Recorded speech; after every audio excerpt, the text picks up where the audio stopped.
નમસ્કાર વિદ્યાર્થી મિત્રો, ઓક્સફર્ડ સ્કૂલ ઓફ સાયન્સમાં દરેકનું સ્વાગત છે.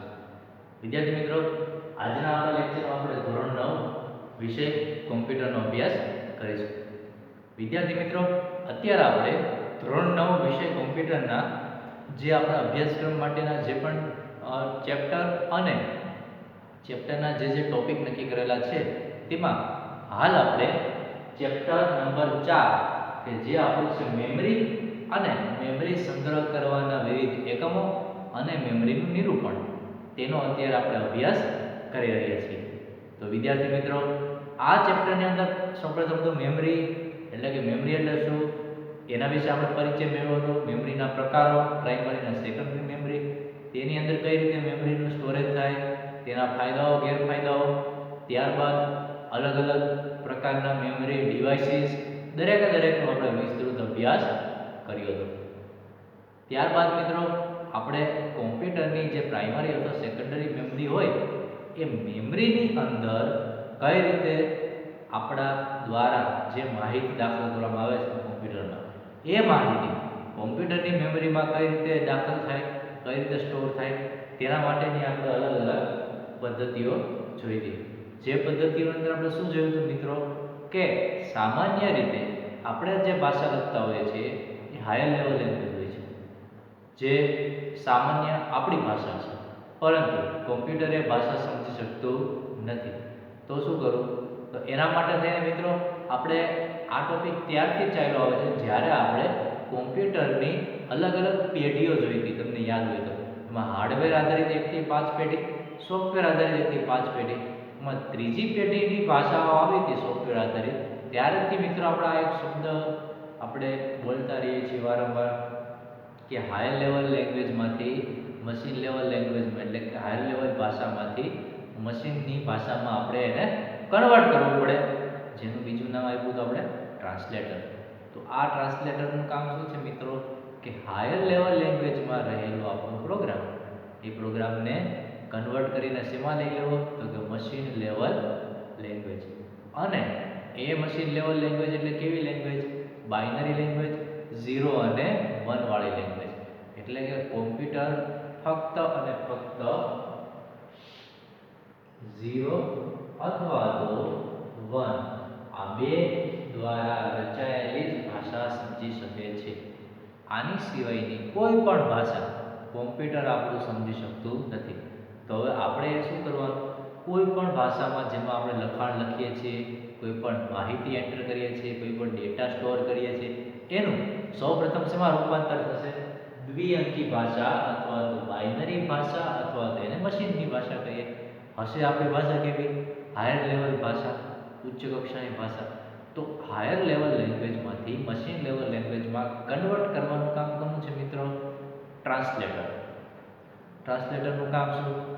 કોમ્પ્યુટરમાં દાખલ થતી હાયર લેવલ લેંગ્વેજનું મશીન લેવલ લેંગ્વેજમાં રૂપાંતર કરો. મશીન લેવલ લેંગ્વેજ એટલે કે બાઇનરી લેંગ્વેજ અથવા તો દ્વિઅંકી લેંગ્વેજ, 0 અને 1 વાળી લેંગ્વેજ. બરાબર છે મિત્રો? ત્યારબાદ એ ટ્રાન્સલેટરની અંદર આપણે બે એના ઉદાહરણ જોયા હતા, એક કમ્પાઇલર અને એક ઇન્ટરપ્રેટર. જે શું છે? એક પ્રકારના ટ્રાન્સલેટર કે જે કોમ્પ્યુટરમાં દાખલ થતી હાયર લેવલ લેંગ્વેજનું રૂપાંતર કરશે. શેની અંદર કરશે? તો કે મશીન લેવલ લેંગ્વેજ અથવા તો બાઇનરી લેંગ્વેજ અથવા તો દ્વિઅંકી લેંગ્વેજ, એટલે કે 0 અને 1 વાળી લેંગ્વેજ. ત્રણેય કેવા છે? એક જ. કોમ્પ્યુટરમાં કોઈ પણ અક્ષર એટલે કે ABCD થી માંડીને Z સુધી હોય, કે કોઈ પણ આંકડા એટલે કે 0 થી 9 સુધી હોય, કોઈ પણ symbol plus minus, multiplication, division, percentage, ampersand, અથવા તો કોઈ સ્પેશિયલ સિમ્બોલ ડોલર છે, હેશ છે, સ્ટાર છે, એ બધા શેના છે? અલગ અલગ પ્રકારના સિમ્બોલ અને અલગ અલગ પ્રકારના અક્ષરો અને અલગ અલગ પ્રકારના અંકો. આ દરેકનું કોમ્પ્યુટરની અંદર જ્યારે મેમરીમાં સ્ટોરેજ થાય એ ફક્ત અને ફક્ત 0 અને 1 વાળી દ્વિઅંકી પદ્ધતિમાં જ એનું સ્ટોરેજ થાય છે. એ સિવાય કોઈ પણનું સ્ટોરેજ થતું નથી. તો આ દરેક ધારો કે અંકો છે, અક્ષરો છે, કે સ્પેશિયલ સિમ્બોલ છે, કે કોઈ ઇમેજીસ છે, દરેકનું મિત્રો આપણે શેમાં કન્વર્ટ કરવા પડે? દ્વિઅંકીમાં. ત્યારબાદ જ એ આપણી કોમ્પ્યુટરની મેમરીમાં સંગ્રહ પામે છે. તો વિદ્યાર્થી મિત્રો, આ માટે આપણે અલગ અલગ પદ્ધતિઓ જોઈ કે જેના દ્વારા અલગ પદ્ધતિઓ દ્વારા અલગ પ્રકારના અક્ષરો અને અલગ પ્રકારના અંકો અને અંકોના પણ નાના પ્રકાર, જેમ કે ધન સંખ્યા, ઝીરોવાળી સંખ્યા, ઋણ સંખ્યા, પૂર્ણાંક સંખ્યા, અપૂર્ણાંક સંખ્યા, અલગ પ્રકારની સંખ્યાઓનું દ્વિઅંકી સંખ્યામાં નિરૂપણ અને ત્યારબાદ તેનું મેમરીમાં નિરૂપણ, આપણે આટલી અલગ પદ્ધતિઓ જોઈ છે. તો વિદ્યાર્થી મિત્રો, આપણે જોયેલી અત્યાર સુધીની કઈ પદ્ધતિઓ છે? સૌપ્રથમ તો દ્વિઅંકી અને દશાંશ પદ્ધતિ એટલે શું એ આપણે જોયું હતું કે જે પદ્ધતિની અંદર સામાન્ય રીતે 0 અને 1 નું મિશ્રણ હોય. ઉદાહરણ તરીકે 101, બીજું છે 1110, બીજું છે 1000111101. આ બધી મિત્રો કેવી કહી શકાય? દ્વિઅંકી એટલે કે બાઇનરી. શું કામ? ભલે સંખ્યા આમાં 3 છે, આમાં 4 છે, આમાં 8 ગમે તે હોય, એનાથી આપણે કોઈ નિસ્બત નથી. આપણે શું જોવાનું? એની અંદર 1 અને 0 હોવા જોઈએ. જો ખાલી 1 અને 0 જ છે, ભલે એક વાર હોય, બે વાર કે 20 વાર હોય, તો એને આપણે કેવા કહી શકીએ? દ્વિઅંકી અથવા તો બાઇનરી અથવા તો મશીન મેમરી. પરંતુ 101 ની જગ્યાએ 102 આવી ગયું, અથવા તો 1120 આવી ગયું, અથવા તો 111002 આવી ગયું, અથવા તો 23 આવ્યું, અથવા તો 4 આવ્યું. તો આ બધી મિત્રો કેવી છે? આ બાઇનરી પ્રકારની સંખ્યા ગણી શકાય નહીં. શું કામ? એમાં 1 અને 0 સિવાય 2 છે, 3 છે, 4 છે, અલગ સંખ્યાઓ બની ગઈ. એટલે કે 0 અને 1 સિવાયની કોઈ પણ ત્રીજી સંખ્યા આવે તો હવે સંખ્યા આપણી દશાંશ સંખ્યા બની ગઈ. એને આપણે બાઇનરી સંખ્યા કહી શકીએ નહીં. તો આ દશાંશ સંખ્યા જે એવી છે, આપણી મેમરીમાં સ્ટોર નથી થઈ શકતી. તો આપણે એને સ્ટોર કરવી છે, શું કરવું પડે? દશાંશમાંથી બાઇનરીમાં રૂપાંતર કરવું પડે. સૌપ્રથમ તો મિત્રો આપણે દ્વિઅંકી અને દશાંશ સંખ્યાઓ જોઈ. ઉપર નીચે દ્વિઅંકી કહેવાય, નીચે દશાંશ કહેવાય. ત્યારબાદ દ્વિઅંકીમાં આપણે જોયું 0 અને 1, ઓન્લી 0 અને 1 નો સમાવેશ થાય છે. પછી આપણે એના અલગ કન્વર્ઝન જોયા. જે કન્વર્ઝન પેલું છે દશાંશનું દ્વિઅંકીમાં, એટલે કે આ દશાંશ સંખ્યા છે, આ દશાંશ સંખ્યાને આપણે શેમાં ફેરવવાની? દ્વિઅંકીમાં. એના રૂપાંતર માટેની પદ્ધતિ, એમાં મુખ્ય આપણે બે પદ્ધતિ જોઈ હતી મિત્રો. એક ભાગાકારની રીતવાળી અને બીજી કઈ હતી? તો કે મોટામાં મોટી સંખ્યાની શેષવાળી રીત. બરોબર છે મિત્રો? પછી પદ્ધતિ નંબર 2, દ્વિઅંકીનું દશાંશમાં રૂપાંતર, એટલે કે આ દ્વિઅંકી સંખ્યા જે છે એને જો આપણે દશાંશ સંખ્યામાં ફેરવીએ તો શું કરવાનું? તો 2 ની ઘાત વાળી ગુણાકારની રીત જોઈ હતી. એ રીતે દ્વિઅંકી સંખ્યામાં આપણે દશાંશમાં રૂપાંતર કરી શકીએ. આ બે જોઈ. ત્યારબાદ મિત્રો ઋણ ન હોય તેવી સંખ્યાનું મેમરીમાં રૂપાંતર. ઋણ ન હોય તો સંખ્યા કેવી હોય? કા ધન સંખ્યા હોય અથવા તો 0 હોય. 0 એવી સંખ્યા છે મિત્રો, એના આપણે ઋણ પણ નથી ગણતા, ધન પણ નથી ગણતા, તટસ્થ ગણીએ છીએ. બરોબર ને? અહીંયા શું કીધું છે? ઋણ ન હોય તેવી સંખ્યા, એટલે કે ધન સંખ્યા અથવા તો 0 સંખ્યા, એટલે કે તેવી સંખ્યાનું આપણે મેમરીમાં કઈ રીતે નિરૂપણ કરવું. ત્યારબાદ ઋણ સંખ્યા, એટલે કે હવે ઋણ સંખ્યા આવી, એટલે કે માઈનસમાં જે સંખ્યા હોય. કારણ કે મિત્રો ગણિતમાં તમે જ્યારે કોઈ પણ દાખલા ગણતા હો તો ગણિતમાં એવું જરૂરી તો નથી કે દરેક વખતે જવાબ ધન સંખ્યા જ હોય અથવા તો દરેક વખતે જવાબ શૂન્ય જ હોય. ક્યારેક જવાબ ઋણ સંખ્યામાં હોઈ શકે. તો જ્યારે કોમ્પ્યુટરની અંદર તમે કોઈ પણ એક્સરસાઇઝ કરો છો, કોઈ પણ દાખલો ગણો છો અથવા તો કોઈ પણ કેલ્ક્યુલેટરની અંદર સરવાળા બાદબાકી કરો છો, તો માઇનસમાં જવાબ આવ્યો તો એનું કોમ્પ્યુટરની અંદર કઈ રીતે સ્ટોરેજ કરવું? તો એના માટેની પદ્ધતિ છે મિત્રો ઋણ સંખ્યાનું રૂપાંતર કર્યા બાદ તેનું મેમરીમાં નિરૂપણ. એ પદ્ધતિ પણ આપણે જોઈ હતી. ત્યારબાદ પૂર્ણાંક સંખ્યા નિરૂપણની પદ્ધતિ. પૂર્ણાંક સંખ્યા એટલે કેવી મિત્રો? આ બધી સંખ્યા કેવી કહી શકાય? પૂર્ણાંક સંખ્યાઓ. દ્વિઅંકી, દશાંશ એ બીજા નંબરની વસ્તુ. સૌપ્રથમ આ બધી કેવી કહેવાય? પૂર્ણાંક સંખ્યાઓ.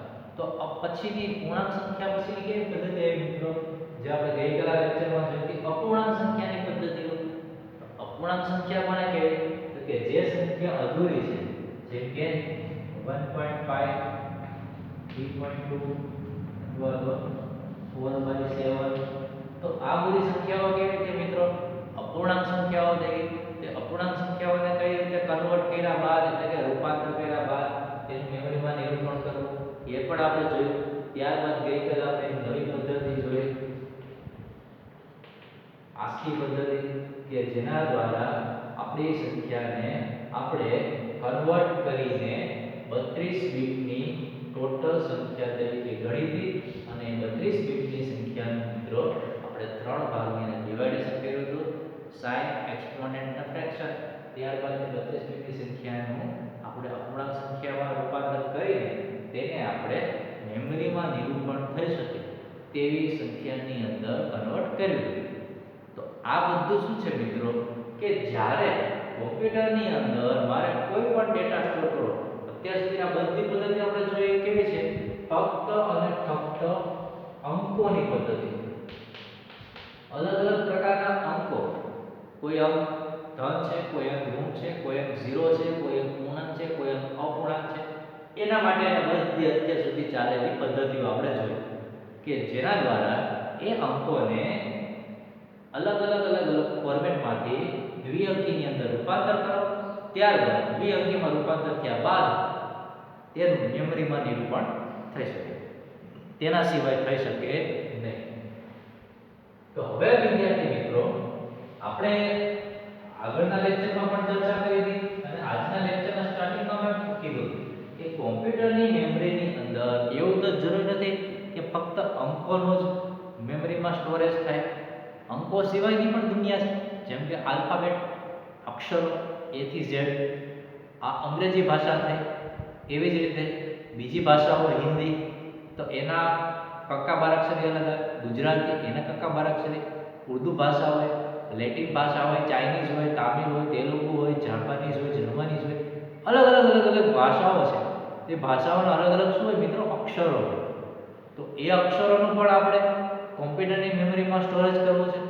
તો કે હા, તો એના માટે શું કરવું પડે? એ અક્ષરોને પણ ધારો કે આપણી પાસે અક્ષર છે A, તો એને પણ આપણે શેમાં ફેરવવું પડે? દ્વિઅંકીમાં ફેરવ્યા બાદ જ તેનું મેમરીમાં નિરૂપણ એટલે કે સ્ટોરેજ થઈ શકે. જો A નું આપણે દ્વિઅંકીમાં રૂપાંતર કરતા નથી, ડાયરેક્ટ આપણે સ્ટોરેજ કરવાનો પ્રયત્ન કરીએ તો થઈ શકે નહીં. ફરજિયાત એને શેમાં ફેરવવું પડે મિત્રો? દ્વિઅંકીમાં. ત્યારબાદ જ એનું મેમરીમાં નિરૂપણ થઈ શકે. તો વિદ્યાર્થી મિત્રો, આજનો આપણો ટોપિક છે અક્ષરનું મેમરીમાં નિરૂપણ. આજનો આપણો ટોપિક છે અક્ષરનું મેમરીમાં નિરૂપણ. અત્યાર સુધી આપણે અંકોનું મેમરીમાં નિરૂપણ જોયું. તો આજના લેક્ચરમાં આપણે શું જોવાનું છે? અક્ષરનું મેમરીમાં નિરૂપણ. અત્યારે આપણે સામાન્ય અક્ષરથી ચાલુ કરીએ, જેને આપણે ભણીએ છીએ A થી લઈને Z સુધી, અથવા તો સ્મોલમાં લખીએ તો A થી લઈને Z સુધી. આટલા અક્ષરો આપણે સામાન્ય રીતે આપણી નોર્મલ કોમ્પ્યુટર લેંગ્વેજમાં આપણે ઉપયોગ કરતા હોય છે. આપણે નોર્મલી સ્ટુડન્ટ લેવલ આપણે હિન્દી, ગુજરાતી, ઉર્દુ, તામિલ, તેલુગુ એનો ઓછો ઉપયોગ કરીએ છીએ. જનરલી તમે કઈ ભાષા વાપરો છો? અંગ્રેજી. તો અક્ષરોનું આપણે મેમરીમાં નિરૂપણ કરવા માટેની પદ્ધતિ આજના વિડિયો લેક્ચરમાં આપણે સમજીશું. સૌપ્રથમ મિત્રો, કોમ્પ્યુટરની મેમરીમાં જ્યારે અક્ષરનો સંગ્રહ કરવો હોય તો સૌપ્રથમ એને શેમાં કન્વર્ટ કરવા પડે? બીટના સ્વરૂપમાં. એટલે કે એ જ અક્ષરો જ્યારે મેમરીમાં સ્ટોર થાય છે, કોમ્પ્યુટરની મેમરીમાં સ્ટોર થાય છે, ત્યારે બીટના સ્વરૂપમાં સ્ટોર થાય. એ તો વિદ્યાર્થી મિત્રો આપણે જાણીએ છીએ કે આગળ આપણે અંકો પણ જોયા હતા. અંકો પણ કયા સ્વરૂપમાં થાય? બીટના સ્વરૂપમાં સ્ટોર થાય. થોડું તમને યાદ કરાવો. આપણે આવું કોષ્ટક કર્યું હતું 1 2 3 4 5 6 7.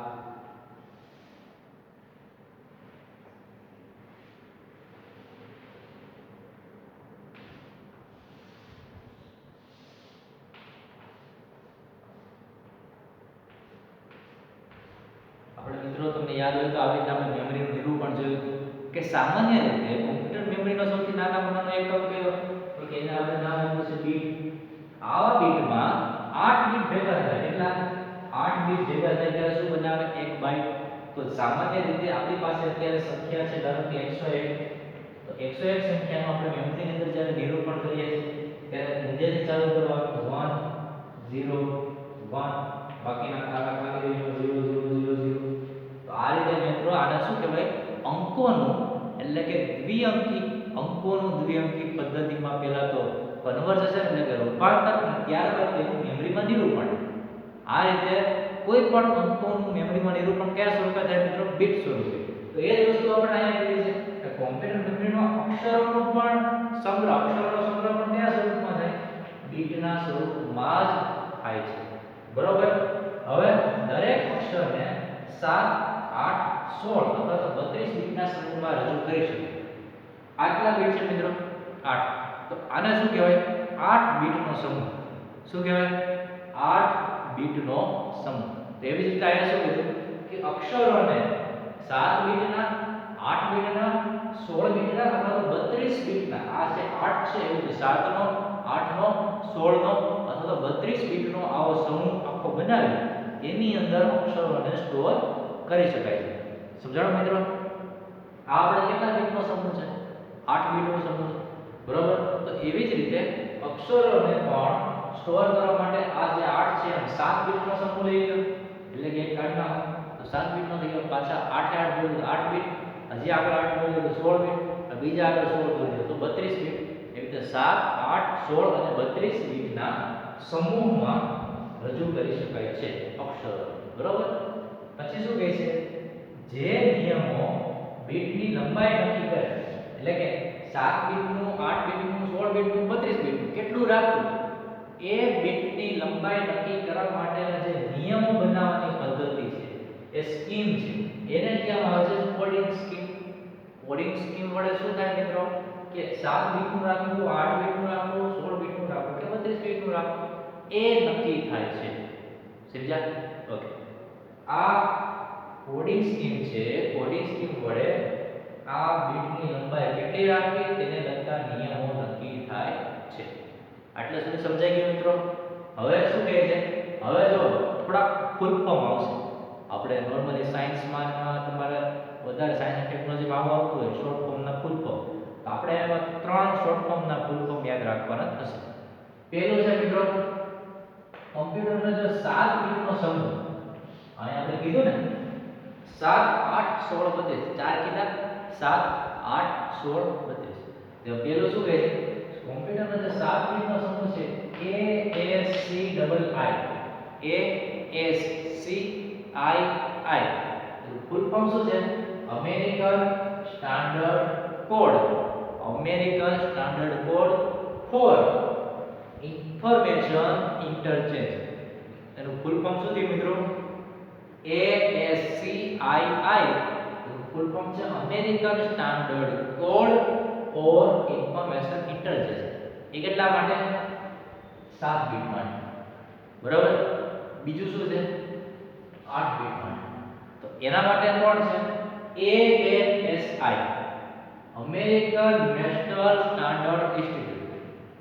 8 બીટ માટે ANSI American national standard institute.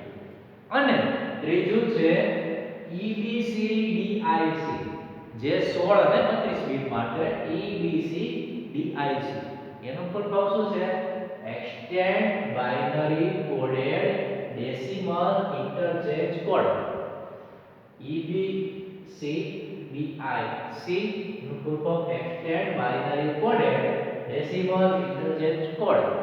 આ ત્રણ અલગ એસોસિએશન કયો, સંસ્થાઓ કયો કે સ્કીમ કયો, તેના દ્વારા આખું આ 7 બીટ, 8 બીટ, 16 બીટ અને 32 બીટનું આખું સ્ટ્રક્ચર ડિઝાઇન કરવામાં આવે છે, મેનેજ કરવામાં આવે છે અને વાપરવામાં આવે છે.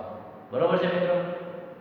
ત્રણ શોર્ટ ફોર્મ અને એના ફૂલ ફોર્મ આપણે યાદ રાખવાના છે. પરીક્ષાની દ્રષ્ટિએ મોસ્ટ ટાઈમ ગણી શકાય. બરોબર મિત્રો?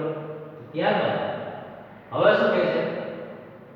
અક્ષરની રજૂઆત. હવે મિત્રો આ ફૂલ ફોર્મ જોઈ લીધા. હવે અત્યારે આપણે જે ચાર છે ને 7, 8, 16 અને 32 એમાં અત્યારે આપણે બે ઉપર ફોકસ કરશું. 7 અને 8. આને પછી આપણે 16 અને 32. તે 7 અને 8. તો અક્ષરની સામાન્ય રીતે રજૂઆત 7 અથવા 8 બીટના દ્વિઅંકી કોડમાં થાય. એટલે કે આ જે 8 બીટનો દ્વિઅંકી કોડ છે એવી રીતે 7 બીટનો દ્વિઅંકી કોડ. સામાન્ય રીતે અક્ષરની રજૂઆત 7 અથવા 8 બીટના દ્વિઅંકી કોડમાં થાય છે. તો એ કેવું હોય? હવે આ બધી વાત છે આપણે થિયરિટિકલ કરી. હવે આપણે તો પ્રેક્ટિકલ જોઈએ. તો બુકની અંદર મિત્રો તમારા બુકમાં પેજ નંબર 38 કોષ્ટક નંબર 4.3 જો તેમાં અલગ અલગ સિમ્બોલ આપ્યા છે 7 8 9 પછી આવી રીતે ડોટ પછી અલ્પવિરામ એરો ડબલ ઇક્વલ ટુ હા અલગ જે સિમ્બોલ આપ્યા મિત્રો તો એનું આપણે શું કરવાનું છે એ અક્ષરની રજૂઆત 7 અથવા 8 ના દ્વિઅંકીમાં આપણે એને કન્વર્ટ કરીને ફેરવવાની છે અત્યારે આપણે શેની વાત કરીએ છીએ A to Z બરાબર તો આપણે આની પર ફોકસ કરશું કોની ઉપર A to Z તો જો A તો A ની ડેસિમલ વેલ્યુ કેટલી ગણવામાં આવે છે 65 ત્યારબાદ એને 8 બીટમાં અત્યારે કન્વર્ટ કર્યું છે કેટલા 8 ગણી લો કેટલા થશે આવા 1 2 3 4 5 ગણ 8 બીટમાં શું કીધું છે 0 1 0 0 0 0 0 1 8 બીટના સ્વરૂપમાં A ની એટલે કે A B C D E એમ અલગ આપણા જે અક્ષરો છે એની અંદર એની ડેસિમલ વેલ્યુ અને એની દ્વિઅંકી વેલ્યુ એટલે આપણે બીજું શું કહે છે બાઇનરી વેલ્યુ આટલી થાય એટલે કે જ્યારે તમે કોમ્પ્યુટરની અંદર મિત્રો ખાલી લખો ને A એટલે કોમ્પ્યુટરની અંદર શું ટાઈપ થાય ખબર તમે ટાઈપ નથી કરતા કોણ ટાઈપ કરે છે કોમ્પ્યુટરની અંદર રહેલું ઇન્ટરપ્રેટર જેને આપણે શું કહીએ છીએ એક પ્રકારનું ટ્રાન્સલેટર કમ્પાઇલર ઇન્ટરપ્રેટર બે કીધા તમને એ પ્રકારના શું છે ટ્રાન્સલેટર તમે જ્યારે એ વાળી કી પ્રેસ કરો અને તમારી ડિસ્પ્લે પર એ લખેલું દેખાય ને તો કોમ્પ્યુટરની આંતરિક મેમરીમાં શું લખેલું આવે છે આ 01000001 કોમ્પ્યુટરની મેમરીમાં એ નથી લખાતું કોમ્પ્યુટરની મેમરીમાં આ લખાય છે તમે શું કે ફક્ત ને ફક્ત એ પ્રિન્ટ કરો એ ટાઈપ કરો તો બીજી કોઈ પ્રોસેસ કરી તો કે ના પ્રોસેસ કોણ કરે છે ટ્રાન્સલેટર કમ્પાઇલર અથવા ઇન્ટરપ્રેટર જે આપણું એ હાઈ લેવલ લેંગ્વેજ છે એને કન્વર્ટ કરીને સીધું મશીન લેવલ અથવા બાઇનરી લેવલ અથવા દ્વિઅંકી લેવલ 0 અને 1 માં કન્વર્ટ કરી દે આ પછી બી તો જો બી ની અલગ વેલ્યુ છે સી ની અલગ વેલ્યુ એટલે D E F G H I D Z સુધી હશે આ વાતે મિત્રો ફક્ત અક્ષરોની એવી જ રીતે અંકો હમણાં તમે કીધું ને કે દશાંશ પદ્ધતિ તમે ધારો કે તમે લખો છો 2 તો 2 ને આપણે પહેલા શું ફેરવવા પડે દ્વિઅંકીમાં 3 દ્વિઅંકીમાં એવી જ રીતે જો તમને ઉદાહરણ છે 7 તો 7 ને પણ દ્વિઅંકીમાં ફેરવો 8 ને પણ દ્વિઅંકીમાં ફેરવો 9 ને પણ દ્વિઅંકીમાં આ વેલ્યુ કેવી છે દશાંશ વેલ્યુ એટલે કે સામાન્ય અંકોની દશાંશ વેલ્યુ અને દશાંશમાંથી પછી બાઇનરીમાં ફેરવો દશાંશમાંથી બાઇનરીમાં કેમ ફેરવવાની આપણે બે પદ્ધતિઓ જોઈ ગયા મિત્રો એક ભાગાકાર વાળી અને બીજી મોટો શેષ વાળી બરાબર એ જ રીતે સ્પેશિયલ સિમ્બોલ એની પણ ડેસિમલ વેલ્યુ એની પણ બાઇનરી વેલ્યુ આ રીતે મિત્રો કોઈ પણ કીબોર્ડમાં દેખાતી કોઈ આવડું કીબોર્ડ છે આપણે એમાં દેખાતી કોઈ પણ કી હોય તો કોઈ પણ કીની વેલ્યુ છે એ ફક્ત અને ફક્ત દ્વિઅંકી એટલે કે 0 અને 1 વાળી દ્વિઅંકી પદ્ધતિમાં જ સ્ટોર થાય છે બરોબર તો એ કેટલા હોય 7 અથવા 8 બીટના સમૂહમાં એ સ્ટોર થાય છે બરોબર મિત્રો પછી શું કીધું છે કે 8 બીટના સમૂહની જુદી જુદી મહત્તમ 256 પેટર્ન બનાવી શકાય જો આ એક પેટર્ન છે આ બીજી પેટર્ન આ ત્રીજી પેટર્ન આ ચોથી પાંચમી છઠ્ઠી સાતમી આઠમી આવી ટોટલ મેક્સિમમ મહત્તમ કેટલી પેટર્ન બને 256 જો 8 બીટનો ઉપયોગ કર્યો હોય તો મેક્સિમમ કેટલી પેટર્ન બને 256 મિત્રો તમે એવી કોઈ ભાષા લ્યો ચલો ચાઇનીઝ ભાષા લ્યો અથવા જાપાનીઝ ભાષા લ્યો તો એની અંદર તો 256 કરતાં વધારે અક્ષરો અને અલગ સિમ્બોલ ને બધું થઈ જાય એનું શું કરવું એવું તો ના રખાય કે અડધી એબીસીડી લઈને અડધી એબીસીડી કાઢી નાખી અમુક સ્પેશિયલ સિમ્બોલ લઈ બાકીના કાઢી નાખી ના એવું ન ચાલે તો આપણે શું કરવું પડે આ જે સંખ્યા છે 256 પેટર્ન તો આપણે એવી કંઈક નવી પદ્ધતિ લાવવી પડે કે જે 256 પેટર્નમાંથી શું કરી દે એની સંખ્યા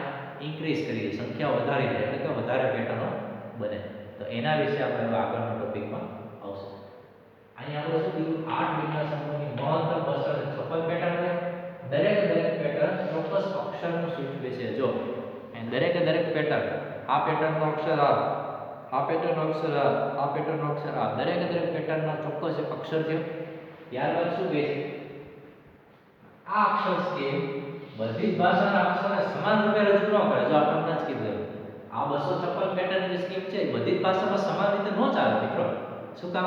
કોઈ ભાષા એવી છે જેની અંદર 256 કરતા વધારે પેટર્નો છે તો ત્યાં પદ્ધતિ આપણી 8 બીટ વાળી ચાલે નહીં. એમાં આપણે સુધારો કરવો પડે.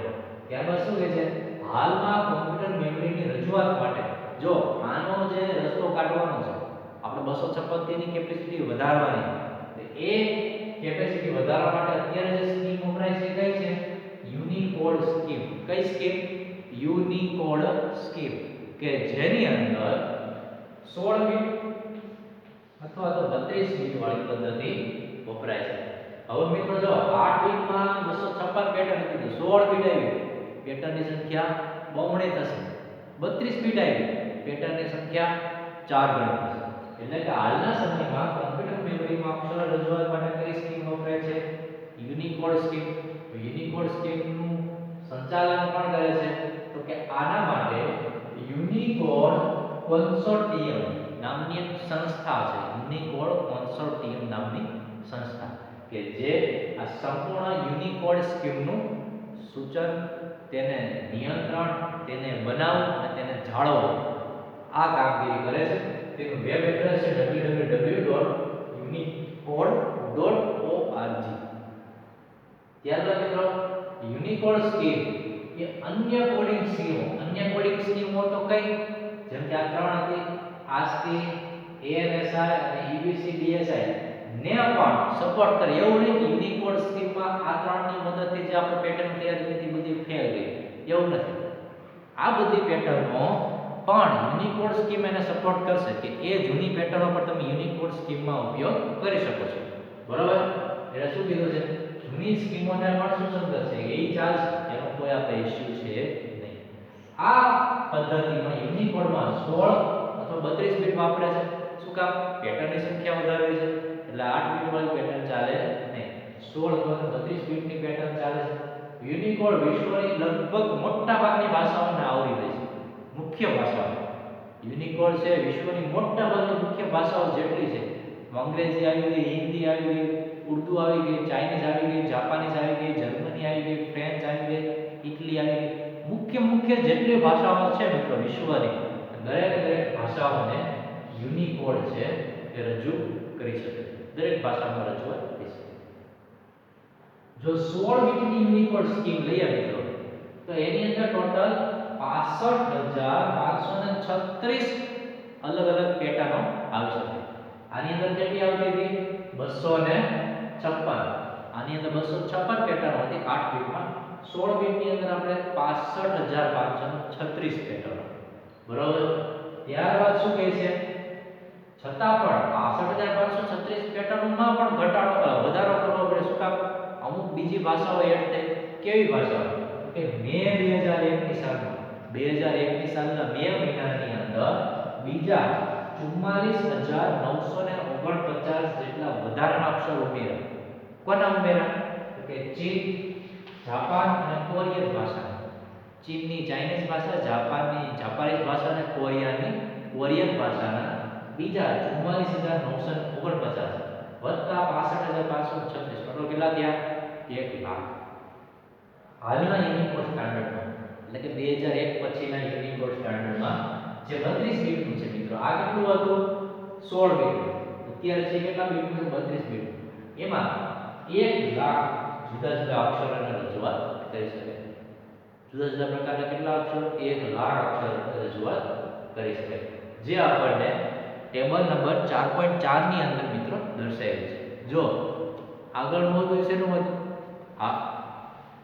ASCII આ પદ્ધતિ વડે જેની અંદર 7 અને 8 બીટની પેટર્ન હતી. હવે આ કોષ્ટક છે યુનિકોડનું જેની અંદર 16 અને 32 બીટની પેટર્ન યુઝ થાય છે.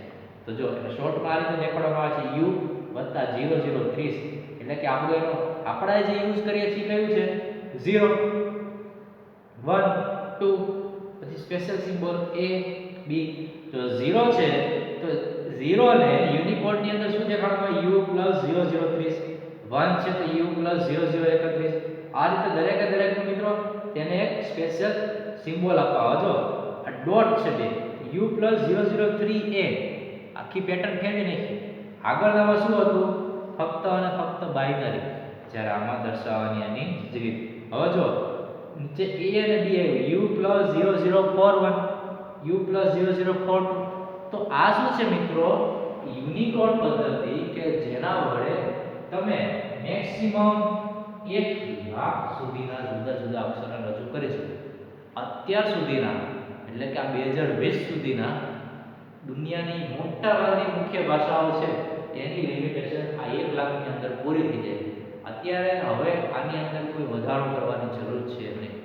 છતાં પણ મિત્રો આગળના સમયમાં ટેકનોલોજી હજી વધારે વાઇડ થાય, હજી વધારે ડેવલપ થાય તો હજી આની અંદર પણ વધારો કરી શકાય છે. 1 લાખની મર્યાદાથી પણ વધારી શકાય છે. પરંતુ હાલના સમયમાં 1 લાખની મર્યાદા કેવી છે? બહુ ઇનફ છે. એનાથી વધારે સંખ્યા પ્રમાણેની પેટર્નની જરૂર છે નહીં. તો વિદ્યાર્થી મિત્રો આજનો ટોપિક બહુ અગત્યનો, સમજવામાં એકદમ સરળ, મોટા ભાગનો થિયરિટિકલ કોન્સેપ્ટ છે એટલે તમને વધારે વ્યવસ્થિત સમજવામાં સરળતા રહેશે. અને આપણે બંને આખા કોષ્ટક તૈયાર કરવાની જરૂર નથી. તેમાંથી કોઈ પણ 5 આમાંથી 5 એવા કોઈ પણ 5 સિમ્બોલ યાદ રાખી લો. એટલે કે શું કરવાનું? 2 અક્ષર લેવાના, 2 આંકડા લેવાના અને એક સ્પેશિયલ સિમ્બોલ લેવાની. તો 5 સિમ્બોલ યાદ રાખશો તો પણ ચાલશે. આ રીતે વ્યવસ્થિત તૈયારી કરજો. એકદમ સરળ ટોપિક છે વિદ્યાર્થી મિત્રો, અને આપણને સમજવો એક સહેલો પડે એવો છે, યાદ રાખવામાં પણ સરળ પડે છે. તો વિદ્યાર્થી મિત્રો આજના દિવસમાં આપણે શું જોયું? અત્યાર સુધી જે બધી પદ્ધતિઓ હતી એ અંકોનું એટલે કે આંકડાઓનું દ્વિઅંકીમાં રૂપાંતર, જ્યારે આજે આપણે જોયું અક્ષરોનું દ્વિઅંકીમાં રૂપાંતર. તો વિદ્યાર્થી મિત્રો આશા રાખું આજના લેક્ચરમાં આપણી સરળ ભાષામાં રજૂઆત તમને બહુ સારી રીતે સમજાણી હશે.